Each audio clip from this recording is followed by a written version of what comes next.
अस्सलाम वालेकुम, मेरा नाम फराज खालिद है। अवाम की आगाही और बेहतरी के लिए मार्टी डॉ की तरफ से एक बेहतरीन इनिशिएटिव लिया गया है, जिसके तहत हम आप लोगों को मुख्तलिफ बीमारियाँ, उनसे होने वाली पेचीदगियाँ और उनके बेहतरीन हल से आगाह करते रहेंगे। तो आज इस सिलसिले की पहली कड़ी है और आज हम एक बहुत इंपॉर्टेंट टॉपिक पर बात करने जा रहे हैं जो इस वक्त सबसे अहमियत का हामिल है। जी हाँ, मैं कोविड-19 यानी कि कोरोना वायरस की बात कर रहा हूँ। वैसे तो हमारे डॉक्टर्स इस पे आप लोगों को बेतहाशा इन्फॉर्मेशन दे रहे हैं कि किस तरह आपको अपने आप को प्रोटेक्ट करना है, किस तरह सेफ्टी मेजर्स लेने हैं, लेकिन एक टॉपिक है जिस पे अभी भी शायद ज़्यादा बात नहीं हो रही है। मैं बात कर रहा हूँ कोविड-19 और प्रेगनेंसी की। तो आज इस टॉपिक पे बात करने के लिए हमारे साथ मौजूद हैं पाकिस्तान की एक Namvar gynaecologist and obstetrician doctor Shaheen Zafar. अस्सलाम वालेकुम मैडम। वालेकुम सलाम। कैसी मैडम आप? ठीक ठाक हो? बिल्कुल, आप लोग ठीक हैं? जी मैडम, बिल्कुल ठीक ठाक। अच्छा मैडम, ये जो इस वक्त कोरोना और कोविड-19 का जो एक चल रहा है, एज ए डॉक्टर आप क्या समझती हैं इसके बारे में?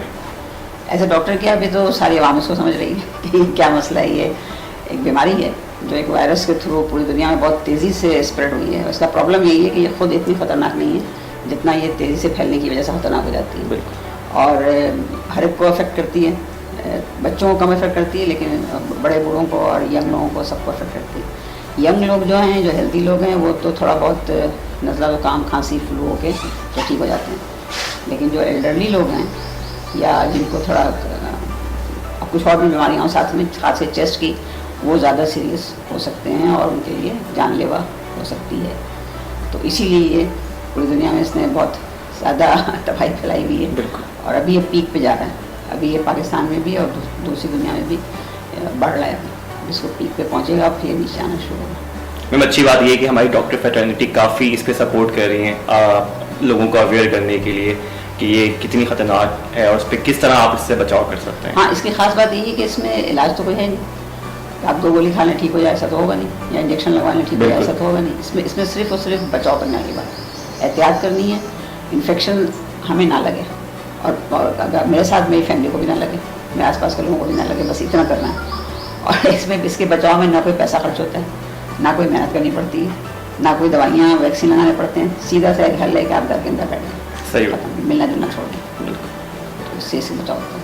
ठीक है। अच्छा मैडम, अगर हम स्पेसिफिक अपने टॉपिक पर आएँ, क्या प्रेग्नेंट वुमेन कोविड-19 के हाई रिस्क पर हैं या उतना ही रिस्क है जितना एक नॉर्मल इंसान को है? देखिए, प्रेग्नेंट ख़वातीन को ना वैसे भी किसी भी किस्म का इन्फेक्शन होने का खतरा ज़्यादा होता है। उनका अपना इम्यून सिस्टम, उनका अपना जो दिफाई निज़ाम है बॉडी का, वो कमज़ोर हुआ होता है। तो किसी भी किस्म का इन्फेक्शन हो तेज़ी से फ्लैर अप होता है, तेज़ी से फैलता है और उनको इन्फेक्शन ज़्यादा जल्दी होता है। और तो ये भी एक इन्फेक्शन है, ये भी वायरस है, तो ये भी ज़्यादा हो सकता है और हो जाए तो तेज़ी से फैल सकता है। इसलिए प्रेग्नेंट ख़वातीन को बहुत ज़्यादा एहतियात करने की ज़रूरत है। सही। अच्छा मैडम, क्योंकि ड्यूरिंग प्रेगनेंसी आप गायनेकोलॉजिस्ट के पास जाती हैं, ड्यूरिंग जो प्रेग्नेंट वुमेन होती हैं, तो अब जो ये कंडीशन चल रही है कि हॉस्पिटल बहुत हाई रिस्क पर है कोविड-19 के, तो ऐसी कंडीशन में क्या उनको अभी रूटीन चेकअप के लिए जाना चाहिए? इससे कोई माँ और बच्चे को नुकसान तो नहीं हो सकता? देखिए, इसमें रिकमेंडेशन ये जो WHO की भी और बाकी सारी दुनिया में रिकमेंडेशन ये आ रही है कि जो रूटीन एंटीनेटल चेकअप होता है, जिसमें हम लोग शुरू में मंथली और फिर 2 हफ्ते पे और फिर 1 हफ्ते बुलाते हैं, इतना ना बुलाएं। मरीजों को इतना फ्रीक्वेंट आने की ज़रूरत नहीं है। घर पर रहें as long as everything is normal. उनको बच्चे की धड़कन से सुनाई देती है, मतलब फील होती है बच्चे की हरकत, उनका खाना पीना ठीक है, कोई नौजिया वोमिटिंग किसी किस्म की बीमारी कुछ नहीं है, तो घर में रहें। और जब 1 महीने बाद बुलाया गया तो उसको 6 हफ्ते कर सकते हैं, अगर 2 हफ्ते बाद बुलाया गया तो उसको 4 हफ्ते कर सकते हैं। तो कम कर दें अस्पताल जाना। और कुछ एक रिकमेंडेशन ये भी है कि घर पे ही बैठें अनलेस से कोई प्रॉब्लम से मतलब ये कि कोई पेन शुरू हो जाए, कोई बुखार तबीयत ख़राब कुछ हो जाए या किसी भी किस्म का कोई मेडिकल प्रॉब्लम हो तो अस्पताल आएँ, बच्चे की हरकत पर नज़र रखें और आराम से घर में बैठें। एक रिकमेंडेशन ये भी है। तो अस्पताल आना जाना लाजमी कम कर देना चाहिए। बहुत सी चीज़ें फ़ोन पर निपट सकती हैं, बहुत सी चीज़ें आप मशवरे से कर सकते हैं। हर दफ़ा चेकअप कराने के लिए आना ज़रूरी नहीं है। अगर कुछ प्रॉब्लम समझ में आए तो फिर ज़रूर आ जाइए। जैसे कि इमरजेंसी तो बहरहाल हर जगह होगी। सही बात, बिल्कुल ठीक। अच्छा मैम, ड्यूरिंग प्रेगनेंसी काफ़ी टेस्ट रेकमेंडेड होते हैं, तो ऐसे कौन से टेस्ट हैं जो ज़रूरी हैं, जिनको कराना ज़रूरी है, और ऐसे कौन से टेस्ट जिनको स्किप किया जा सकता है? क्योंकि जाहिर सी बात है आप जो है लैब में जा रही हैं या फिर आप जो है वो हॉस्पिटल जा रही हैं टेस्ट कराने के लिए, तो वो रिस्क बढ़ रहा है। नहीं, टेस्ट तो खैर सारे ही ज़रूरी हैं, लेकिन बार बार जाने की ज़रूरत नहीं है। आप एक बार जाएँ और सारे टेस्ट करा के आ जाएँ। तो अर्ली प्रेगनेंसी में एक दफ़ा सारे टेस्ट होते हैं, उसके बाद फिर तकरीबन 6-7 महीने में कुछ रिपीट किए जाते हैं और फिर 9 महीने में एक आध टेस्ट रिपीट किया जाता है। तो जो रिपीट किया जाता है ये इतना ज़रूरी नहीं है। अगर हमने पहली रीडिंग हमारे सब ठीक आ गई हैं और पेशेंट हेल्दी है तो ज़रूरी नहीं कि टेस्ट दोबारा रिपीट किए जाएँ। एक शुगर का टेस्ट होता है जिसमें चूँकि हमारे डायबिटीज़ बहुत कॉमन है, शुगर को हम दोबारा चेक करना चाहते हैं अराउंड 7वां-8वां महीना। तो वो जब डॉक्टर को चेकअप कराने जाएँ तो उसी वक्त करा लेना, मल्टीपल विजिट नहीं होनी चाहिए। एक दफ़ा जाएँ सारा काम करा के आ जाए। तो टेस्ट स्किप करने की ज़रूरत कोई नहीं है। जो मतलब उनको कम इस तरह कर सकते हैं कि हर महीने या हर 2 हफ्ते पे ज़रूरत नहीं है। शुरू में करा लिया अर्ली प्रेगनेंसी में, फिर दरमियान में एक दफ़ा और फिर बाद में देखा जाए, ज़रूरत पड़ी तो कराया जाए। अच्छा मैडम, अगर किसी माँ का कोरोना पॉजिटिव आ जाता है तो क्या चांसेस है कि बच्चे को ट्रांसफ़र हो सकता है? देखिए, इसके बारे में अभी दुनिया में बहुत ज़्यादा एक्सपीरियंस नहीं है। जो इनिशियल रिपोर्ट्स आई हैं उसके हिसाब से कुछ रिपोर्ट्स में आया है कि ट्रांसफ़र नहीं होता है। माँ को अगर कोरोना पॉजिटिव है तो भी बच्चे को ट्रांसफ़र नहीं होता है, तो विच इज़ गुड। ये अच्छी साइन है। इसको हम लोग वर्टिकल ट्रांसमिशन कहते हैं कि माँ से डायरेक्ट बच्चे को पहुँचे। वो उसकी रिपोर्ट्स है कि नहीं होता है। एक आध रिपोर्ट ऐसी आई है कि न्यू बॉर्न में मिला है, तो उसकी डिफरेंट थ्योरीज चल रही हैं कि माँ से डायरेक्ट ट्रांसफ़र हुआ है या जो लोग वहाँ काम कर रहे थे, बच्चे को उठाया, बच्चे को देखा, बच्चे को संभाला, उसको नहलाया धुलाया, कपड़े पहनाए, हो सकता है उनसे ट्रांसफ़र हुआ। तो एज ए जनरल इंफॉर्मेशन माँ से डायरेक्ट बच्चे को ट्रांसफ़र नहीं होता है, तो which is a good thing. चलिए, ये अच्छी बात है। अच्छा, और अगर इन केस किसी खातून का ड्यूरिंग प्रेगनेंसी पॉजिटिव आ जाता है कोरोना टेस्ट, तो फिर उस सूरत में उन्हें क्या करना चाहिए? नहीं, अगर कोरोना टेस्ट पॉजिटिव आता है तो उनको वही करना चाहिए जो बाकी सब लोगों को करना चाहिए, जो बाकी सारे कोरोना पॉजिटिव वालों को करना चाहिए। मतलब एक आइसोलेशन का मतलब कि अलग से अपना कमरा अलग, अपना बाथरूम अलग, किसी से मिलना जुलना नहीं है। खाना वाना भी लोग बाहर से उनको दे दें और ले लें जो भी चीज़ उनको चाहिए। अगर कमरे से बाहर भी निकलें तो मास्क लगा के, ग्लव्स पहन के, बार बार हाथ धोना, सैनिटाइजर, जो भी एहतियात दूसरे लोगों को करनी है वही इनको करनी है। बुखार हो रहा है तो उसके लिए पैरासिटामोल लेना है, गला ख़राब है तो गार्गल्स करने हैं, स्टीम लेनी है। घर पे रहना इज़ ओके, कोई ज़रूरी नहीं कि अस्पताल जाएँ, लेकिन अगर ब्रीदिंग डिफ़िकल्टी शुरू हो, सांस का प्रॉब्लम शुरू हो तो फिर उनको अस्पताल जाना होगा और फिर वहाँ फैसला किया जाएगा कि बच्चे को डिलीवर कराना है कि नहीं कराना है, कभी कितना छोड़ सकते हैं, क्या कर सकते हैं। एज सच इनको वही करना है जो दूसरे कोरोना वालों को करना है, लेकिन ज़्यादा स्ट्रिक्टली करना है। हम as a nation, as a general population हम लोग बहुत लापरवाह लोग हैं, बिल्कुल बहुत लापरवाह लोग हैं। कोई एहतियात नहीं कर रहा है। और अच्छा, प्रेग्नेंट ख़वातीन तो बेचारी घर में सारे काम भी कर रही होती हैं। अब बाहर से सौदा आया, उन्होंने सौदा फ़ौरन उठाया, अलमारी में रखा। वो जो सौदे की थैली थी और जो सौदा आया था उसमें कितने वायरस आए आपको पता है, तो घर के अंदर आ रही है ना, और उन चीज़ों का हैंडल यही कर रही है। उसको अगर मर्द साहब बाहर से सौदा लेके भी आए तो उन्होंने ला के बीवी के हवाले कर दिया। अब उसको खोलना, उसको रखना, उसको सब तो वो करी तो अपने हाथ से कर रही। तो इसलिए बार बार हाथ धोना, सैनिटाइजर यूज़ करना बहुत ज़रूरी है। और रिकमेंडेशन तो ये भी मैं एक जनरल बात कर रही हूँ, प्रेगनेंसी से हट के, वैसे ऑल्दो प्रेगनेंट तो ख़वातीन भी सब कुछ कर रही होती, कि बाहर से जो भी शॉपिंग है, जो भी सौदा है, उसको बाहर छोड़ दें, घर के बाहर छोड़ दें फॉर फ्यू आवर्स, 7, 8, 6 घंटे, 10 घंटे छोड़ दें, ख़राब नहीं होनी चाहिए। उसके बाद घर के अंदर लेके इतनी देर में वायरस उसके मर जाएंगे। ये बहुत रिकमेंडेशन है, WHO की रिकमेंडेशन है ये। तो एनीवे, प्रेगनेंट ख़वातीन को अगर कोरोना हो जाए तो उनको अपने इलाज के खातिर ज़्यादा एहतियात करनी पड़ेगी। अच्छा, उनसे उनके छोटे छोटे बच्चे भी होते हैं, सही बात, घर में बच्चों को भी लग सकता है। बच्चा तो जिद करेगा कि माँ के पास जाना उसको, तो वो भी घर वालों को ख्याल करना होगा कि बच्चे को अलग रखें।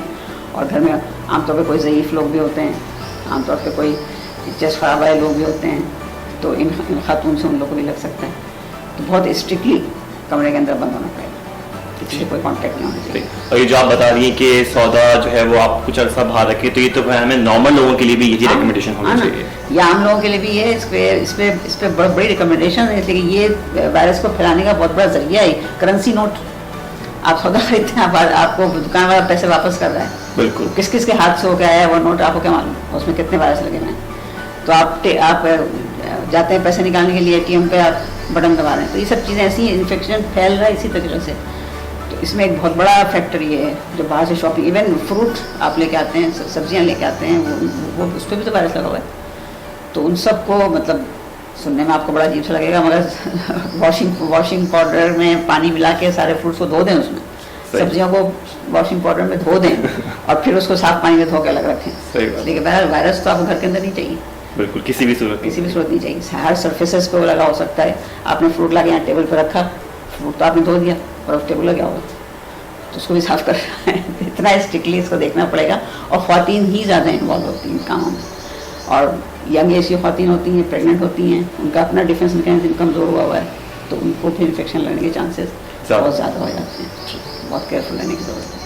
अच्छा मैडम, ऐसी कंडीशन में डिलीवरी नॉर्मल होनी चाहिए या सी सेक्शन करवाना चाहिए? देखिए, डिलीवरी तो हमेशा ही नॉर्मल होनी चाहिए, ये तो नेचर का कानून है कि डिलीवरी हमेशा ही नॉर्मल होनी चाहिए, अनलेस कि कोई प्रॉब्लम नज़र आ रही हो जो कि रिस्की हो। तो हम नॉर्मल कंडीशन में भी यही कहते हैं, तो इसमें भी यही कहेंगे कि डिलीवरी प्रेफरेबली नॉर्मल होनी चाहिए। अगर के कोई और वजह है जिसकी वजह से ऑपरेशन करना पड़ता है तो करेंगे, ज़रूर कर सकते हैं, करना चाहिए। माँ को रिस्क नहीं डालना है, बच्चे को रिस्क नहीं डालना है। Easy straight forward normal delivery होती है तो बहुत अच्छी बात है, आइडियल तो यही है। लेकिन अगर सिर्फ इसलिए कोरोना हो गया है हम ऑपरेशन करते हैं, ऐसी बात नहीं है। ऐसी बात नहीं कि आप जब ऑपरेशन करते हैं तो ऑपरेशन थिएटर और बहुत से लोग रिस्क पे आ जाते हैं, प्लस माँ भी रिस्क पे आ जाती है। ऑपरेशन सिर्फ उस सूरत में होगा जब वाकई कोई ज़रूरत है ऑपरेशन की, और इसमें भी प्रेफरेबल ये ऑपरेशन में कि फुल बेहोशी ना दी जाए, जिसको जनरल एनेस्थीसिया कहते हैं, वो ना दिया जाए। सही। कमर में इंजेक्शन लगाते हैं, स्पाइनल जिसको कहते हैं, आजकल वैसे भी ज़्यादातर उसी तरह से होता है, तो कमर में इंजेक्शन लगा के, स्पाइनल लगा के उसमें ऑपरेशन किया जाए, लेकिन कोशिश होनी चाहिए कि नॉर्मल है। अच्छा मैम, एक कंडीशन होती है कि अगर माँ कोरोना नेगेटिव है, माँ को कोरोना नहीं है, लेकिन जो बच्चा पैदा होने वाला है वो कितना रिस्क पर है कि वो अपनी आसपास के इन्वायरमेंट से कोरोना से अफेक्ट हो सकता है? मतलब कहने का मतलब ये कि माँ तो अपनी नॉर्मल इम्यूनिटी से अपने आप को जो है वो बचा सकती है, लेकिन बच्चा क्योंकि अभी दुनिया में आया है तो वो कितने रिस्क के ऊपर है कि वो पॉजिटिव हो सकता है? देखिए, आमतौर पे बच्चे जो आते हैं दुनिया में तो उनके अंदर कुछ ना कुछ इम्यूनिटी, पैसिव इम्यूनिटी जिसको हम कहते हैं, माँ ने कुछ ना कुछ एंटीबॉडीज उनके अंदर ट्रांसफ़र की हुई होती है, लेकिन ज़्यादातर वो एंटीबॉडी इतनी नहीं होती कि हर किसी भी इन्फेक्शन को कंट्रोल कर सके। बच्चा बहरहाल रिस्क पे है, और इसके लिए जैसे मैंने कहा कि ज़्यादा लोगों से एक्सपोजर नहीं होना चाहिए। उस बच्चे को बचाने का लेबर रूम में जितना स्टाफ मौजूद है, होपफुली उसमें कोरोना कोई नहीं होगा, लेकिन ज़्यादा हमारे यहाँ हर एक का टेस्ट तो नहीं हो रहा। सही बात। और फिर वो घर गई है, घर में जो रिश्तेदार नानी दादी मिलने आ रहे हैं, उनका आपको क्या पता किसमें इन्फेक्शन है नहीं, तो बच्चे को उसी तरह बचाना है जिस तरह माँ ने अपने आप को बचाया कि बार बार लोगों से मिलना नहीं है, बच्चे को किसी गोद में नहीं लेना है, बार बार बस माँ बच्चे को हैंडल करे और बिस्तर पे रख दे, फिर माँ उसको हैंडल करे और बिस्तर पर रख दे। बच्चे को भी एहतियात कराने की ज़रूरत है, इसमें वायरल इन्फेक्शन हो सकता है। अभी तक रिपोर्टेड केसेस नहीं है, शायद 1 या 2 केस पूरी दुनिया में रिपोर्ट हुआ है जिसमें न्यू बॉर्न को इन्फेक्शन हुआ, पॉजिटिव आया। अभी तक मेरे ख्याल में 2-3 केस ज़्यादा नहीं आए, लेकिन स्टिल हमें नहीं पता ना, नई डिजीज़ है, नई डिजीज़ है, कहाँ स्प्रेड हो रही है, कैसे हो रही है, किस तरह बिहेव कर रही है, हमारा हिस्ट्री कोई नहीं है, तो हम तो सीख रहे हैं। तो अभी सब चीज़ें अभी तक सीखने की स्टेज में, तो वह एहतियात करनी चाहिए। सही। अच्छा मैडम, कोरोना पॉजिटिव अगर कोई माँ होती है तो इस केस में वो अपने बच्चे को ब्रेस्ट फीड करवा सकती है? हाँ, ये आ गया है, ये लिटरेचर में आ गया है कि corona positive mother breast feed करवा सकती है, और ज़रूर करवाना चाहिए। ब्रेस्ट फीड में हमेशा, लेकिन ब्रेस्ट फीड में कभी भी इन्फेक्शन ट्रांसमिट नहीं होता है, दुनिया में कोई भी इन्फेक्शन हो, इवन टीबी वालों को भी इन्फेक्शन ट्रांसमिट नहीं होता है। इन्फेक्शन के अगेंस्ट एंटीबॉडीज ट्रांसफर होती हैं जो कि बच्चे को ज़्यादा सेफ कर देती है। अब ज़्यादा अगर माँ खांस रही है, छींक रही है, तो उसको बच्चे के मुंह पे नहीं खांसना छींकना चाहिए, तो वो ख्याल करना पड़ेगा। मास्क लगाए, डबल मास्क लगाए, और ग्लव पहने, बच्चे को डायरेक्ट टच नहीं करे, ये सब करे, लेकिन ये कि ब्रेस्ट फीड ज़रूर कराना चाहिए। अगर डायरेक्ट माँ ज़्यादा बीमार हो गई नहीं कर सकती तो ब्रेस्ट मिल्क एक्सप्रेस करके बॉटल में लेके वो अलग से बच्चे को पिला दे। ये दूसरे मुल्कों में तो ब्रेस्ट मिल्क के बैंक होते हैं, तो दूसरे लोगों को, दूसरी औरतों के ब्रेस्ट मिल्क पिलाया जा सकते हैं, कि हमारे यहाँ ऐसा नहीं है। लेकिन ब्रेस्ट मिल्क से बच्चे को कभी भी महरूम नहीं करना चाहिए। It's always helpful, always beneficial, कभी भी इससे नुकसान नहीं होता बच्चे की, बल्कि और इम्यूनिटी इससे बूस्ट होती है। इम्यूनिटी बूस्ट होगी, और इम्यूनिटी उसी के अगेंस्ट बूस्ट होगी जो आसपास इन्फेक्शन चल रहा है उस दौर में। तो ये बहुत बड़ी नेमत है लेने की कि माँ खुद एंटीबॉडी बनाती है और फिर बच्चे को ट्रांसमिट कर देती है, ब्रेस्ट मिल्क के जरिए एंटीबॉडी ट्रांसफ़र करती है, जो कि इम्यून सिस्टम को अच्छा करती है। ठीक। अच्छा मैम, जो न्यू बॉर्न बच्चा होता है उसकी वैक्सीनेशन पे आप क्या कहेंगे? क्योंकि ज़्यादा पता है हॉस्पिटल या डॉक्टर के पास से जाना पड़ेगा बच्चे को लेके, वो रिस्क बढ़ता है, तो क्या कुछ वैक्सीन को स्किप किया जा सकता है या जो शेड्यूल है उसको करना लाजमी है? करना चाहिए, वैक्सीनेशन करना चाहिए। अगर आप वैक्सीनेशन नहीं कर रहे हैं तो इसका मतलब बच्चे को दूसरी बीमारियों का रिस्क पर डाल रहे हैं। कोरोना के बगैर भी तो बीमारियाँ हैं ना, सही कोरोना बीमारियाँ भी बिल्कुल, तो हमें उसका भी तो रिस्क नहीं चाहिए। वैक्सीन बिल्कुल कराना चाहिए। वही बात है कि मल्टीपल टाइम्स ना जाएं, डॉक्टर से अपॉइंटमेंट इस तरह लें कि एक विजिट में ज़्यादा से ज़्यादा वैक्सीनेशन हो जाए, और पूरी एहतियात के साथ, जो पूरी एहतियात करनी है उसके साथ, लेकिन तो कराना तो चाहिए। अच्छा मैडम, डिलीवरी के बाद जो अपॉइंटमेंट्स होते हैं डॉक्टर के पास, वो कितने ज़रूरी हैं इस टाइम पे? डिलीवरी के बाद औरत का चेकअप होता है, आमतौर पे बुलाते हैं 6 वीक्स के बाद। अगर ऑपरेशन हुआ है तो 1 हफ्ते के बाद टाँके देखने के लिए। तो अगर कि ऑपरेशन हुआ है तो हफ्ते 10 दिन के बाद जाना ही होगा, ताकि स्टिचेस देख लिए सब ठीक है। लेकिन अब देखें, ज़माना आजकल ऐसा है कि अगर स्टिचेस ऐसे लगाए जाएँ जो कि डिसॉल्व हो जाते हैं, निकालना नहीं पड़ेगा। सही। और अपने स्टिचेस की तस्वीर खींच के डॉक्टर को भेज दें, देख ले ठीक है कि नहीं है। ठीक। ये मैंने किया है, मैंने ये भी किया कि तस्वीर खींच के मुझे भेजें। तो एक तरह का ये भी, और आप डॉक्टर से बात कर लें, सब कुछ अगर ठीक है तो कोई ज़रूरत नहीं आने की। नॉर्मल डिलीवरी के बाद अगेन अगर सब कुछ ठीक है, मतलब कोई बुखार नहीं है, कोई तकलीफ नहीं है, कोई पेन नहीं है, फीडिंग सही, ब्रेस्ट फीडिंग सही हो रही है, सब कुछ ठीक हो रहा है, तो डॉक्टर से फ़ोन पे बात करना काफ़ी, और विजिट करना कोई ज़रूरी नहीं है, उसको डिले किया जा सकता है as long as everything is fine. तो ज़रूरी नहीं है कि बार बार जाएगी। सही। अच्छा मैम, मैं अब आपसे लास्ट क्वेश्चन पूछूंगा। डिलीवरी के बाद एक पोस्टमार्टम डिप्रेशन होता है, ठीक है, और उसके अलावा जो एक कोविड का एक चल रहा है, बहुत ज़्यादा डिप्रेशन और जो मेंटल स्ट्रेस चल रहा है, इन दोनों चीज़ों को किस तरह ओवरकम किया जा सकता है? ये बिल्कुल सही बात है कि डिलीवरी के बाद कुछ औरतों को डिप्रेशन होता है, और बाज़ काफ़ी ख़तरनाक किस्म का भी हो जाता है, साइकोसिस जिसको हम कहते हैं, साइकोसिस तक बात चली जाती है।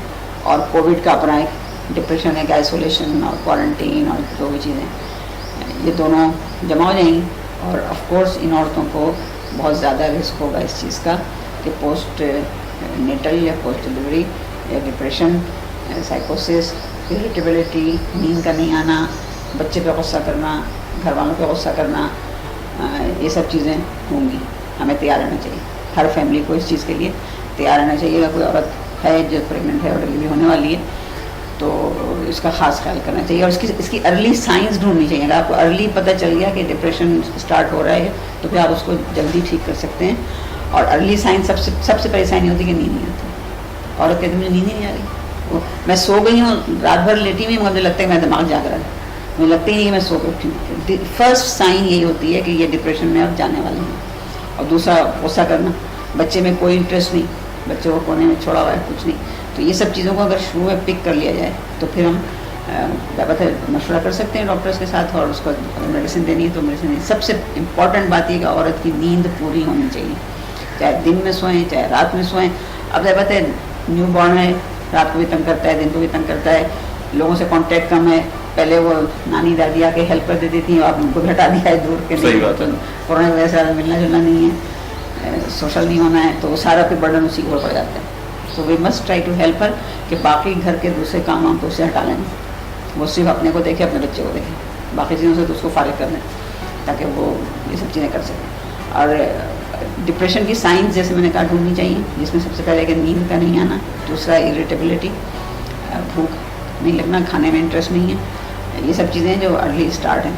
और अगर इसको अर्ली पिक कर लें तो इलाज अच्छा हो जाता है। अगर अर्ली पिक ना कर पाएँ और 2, 4, 5, 6 दिन गुजर जाएँ इस तरह, तो फिर वो सीवियर डिप्रेशन या साइकोसिस में जा सकता है।